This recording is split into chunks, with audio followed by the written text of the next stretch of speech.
Schedule क्या होगा। Schedule एक व्यक्ति सबके लिए बनाए, ये तो हास्यास्पद बात है। वैसे तो हर व्यक्ति अपना शेड्यूल खुद ही बनाएगा। एक बेसिक सा आइडिया हम डिस्कस कर सकते हैं, उसको कस्टमाइज करना है अपने हिसाब से। बेसिक बात जो है, डेली शेड्यूल में 3 कंपोनेंट्स का ध्यान रखिए। पहला कंपोनेंट है कि करंट अफेयर्स को बिल्कुल भी मिस मत कीजिए।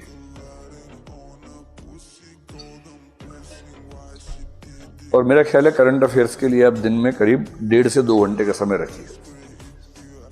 इसमें मैगजीन भी कवर हो जाएगी, वेबसाइट भी कवर हो जाएगी। मैगजीन में करंट अफेयर्स के 60 तो पेज होते हैं महीने भर में, और 60 पेज पढ़ने के लिए अगर आप ठीक स्पीड से पढ़ते हैं, मेरे ख्याल से 2 घंटे में 6 पेज तो ही जाते होंगे आराम से। मतलब आराम से पढ़ने की बात अगर करें तो 10 दिन में खत्म हो जाएगी मैगजीन। 2 घंटे में कितने खत्म होते हैं पेज आपके? 6 नहीं हो पाते। 6 तो बहुत कम बोल रहा हूँ मैं, आराम से बता रहा हूँ। 6 तो कुछ बात ही नहीं, उसमें तो ज़्यादा ही पढ़ते होंगे। मैं तो बहुत अच्छे से अंडरलाइन करके साथ में नोट्स लिखते हुए उसकी बात कर रहा हूँ कि 6 पेज कर लेते होंगे आप। कुछ लोग 8 भी करते होंगे, 10 भी करते होंगे, कुछ तो 60 भी कर लेते होंगे। बस उनसे कुछ पूछिए मत बाद में क्या क्या पढ़ा है। तो ऐसे तो कर ही लेते होंगे।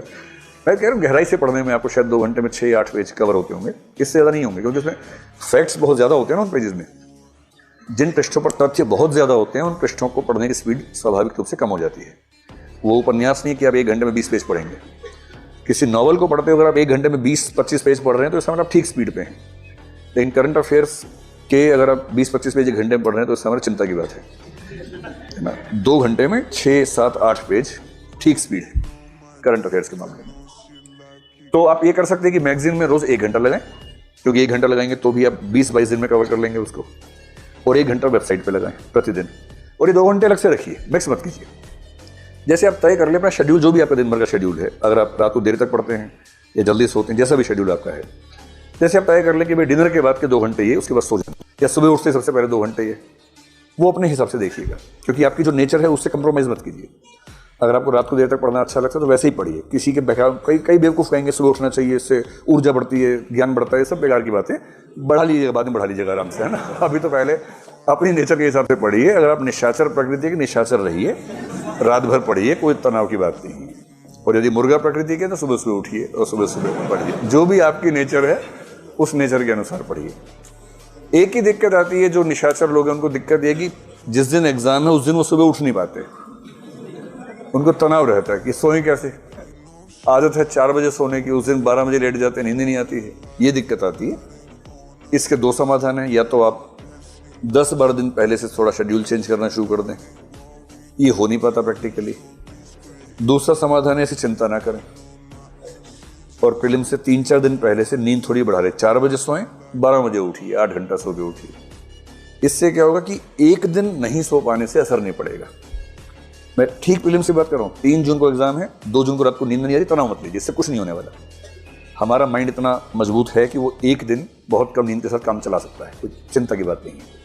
लेकिन हाँ, उससे पहले 3-4-5 दिन अपनी नींद ज़्यादा ली हो, ये थोड़ा सा मैनेज कर लीजिएगा। अपनी नेचर से कंप्रोमाइज़ नहीं करना है, लेकिन उस नेचर के हिसाब से कोई 2 घंटे का शेड्यूल अलग से निकाल लीजिए करंट अफेयर्स के लिए। इसी तरह से 1 से 2 घंटे का शेड्यूल निकालिए रिवीजन के लिए। वरना इस पाठ्यक्रम में होता क्या कि एक क्रम से आप पढ़ते जाते हैं, उसी क्रम से पीछे गायब होता जाता है, और फिर आप 2 महीने बाद देखते हैं कि सब सफाचट एकदम, कुछ याद नहीं आ रहा। फिर आपको लगता है कि याद तो नहीं आ रहा, वो 2 महीने गए कहाँ मेरे जीवन के, जो 2 महीने मैंने गुजारे थे इसमें, कुछ चले कहाँ गए। तो अगर आप चाह रहे हैं कि उस समय का मूल्य रहे तो दिन में कम से कम 1 से 2 घंटे का समय रखिए केवल रिवीजन का। पिछले सप्ताह में जो भी पढ़ा है उसको फिर से तेजी से पढ़ लीजिए। मनोविज्ञान में एक सामान्य बात है कि जिस चीज़ की रिवीजन आपने 3 बार कर ली, वो चीज़ आप आराम से भूल नहीं सकते। और 3 रिवीजन का मतलब है जिस दिन पढ़ा उसी दिन कर लीजिए। एक बार वीकली रिवीजन, एक बार मंथली रिवीजन कर लीजिए। तो रिवीजन रोज 1-2 घंटे। क्या होता है ना, जब पाठ्यक्रम बहुत सारा हो तो हमें लगता है रिवीजन बाद में कर लेंगे, छोड़ देते, पर ये वेस्टेज है। सारा पढ़ते जा रहे हैं, याद एक भी नहीं है। इससे बेहतर है कि 70% पढ़ा और 70% याद भी है। तो रिवीजन को बिल्कुल हल्का में मत लीजिएगा, और सबसे अच्छा समय सुबह उठते ही सबसे पहले आप 2 घंटा रिवाइज कर लीजिए। बाकी जो है वो शेड्यूल स्टडीज का रखिए, जो नया नया पढ़ना है। और मेरे ख्याल से अब आप जिस दौर में आ गए हैं, अगर आपकी मान लें कि 3 घंटे की क्लास होती है और 4 घंटे ही हो गए, 7 हो गए, तो आप कम से कम 5 से 6 घंटे और निकालिए स्टडीज के लिए। मैं जानता हूं कि जब बच्चे नए नए आते हैं तो हम कहते हैं कि आप 8 घंटा पढ़िए, 8 घंटा सोइए, 8 घंटा घूमिए। 8-8-8 का नियम बताते हैं शुरू में, और नए नए बच्चों के लिए होता है। अब आप बच्चे छोड़ना है, अब आप बड़े हो गए हैं।